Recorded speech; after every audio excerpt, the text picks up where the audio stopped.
মাংসটা দেখেন ঢাকনা দিয়ে ভালো করে কষিয়ে নিতেছে, কত সুন্দরভাবে কষানো হইতেছে, কত সুন্দর দেখেন তেলগুলো ভেসে ভেসে উঠছে একবারে। পানিটা যখন শুকিয়ে গেছে তখনই আলুটা দিছে, দিয়ে তারপরে ভালো করে আরও কষিয়ে নিব।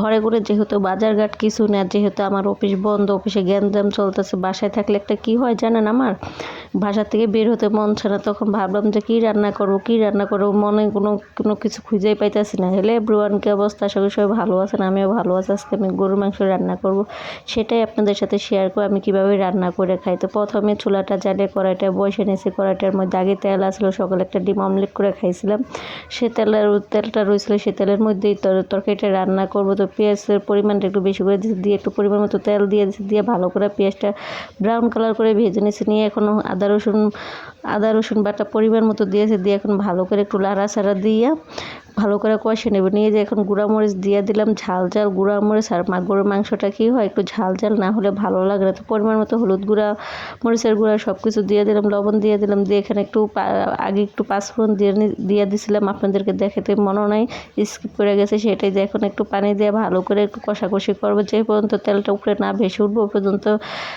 মশলাটা কষিয়ে নেব। গরুর তরকারির মশলাটা যতটা কষানো হবে ততটাই ভালো হবে।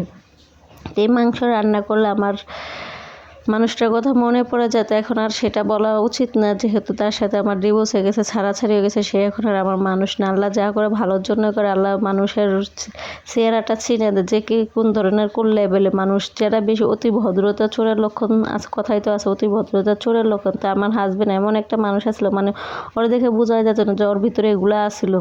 বাইরে ভাই ওর বাসায় যখন গিয়েছি, ওর মনের মধ্যে একটা আশা নিয়ে গেছিলাম যে মনে হয় আমার অ্যাকসেপ্ট করে নেবে, কিন্তু ওর বাসায় যাই ওর যে মুখের ভাষা, ওর যেই ব্যবহারগুলো দেখলাম, যা বলার বাইরে। কখনো ভাবিনি ও আমার সাথে এরকমটা করবে বা করছে।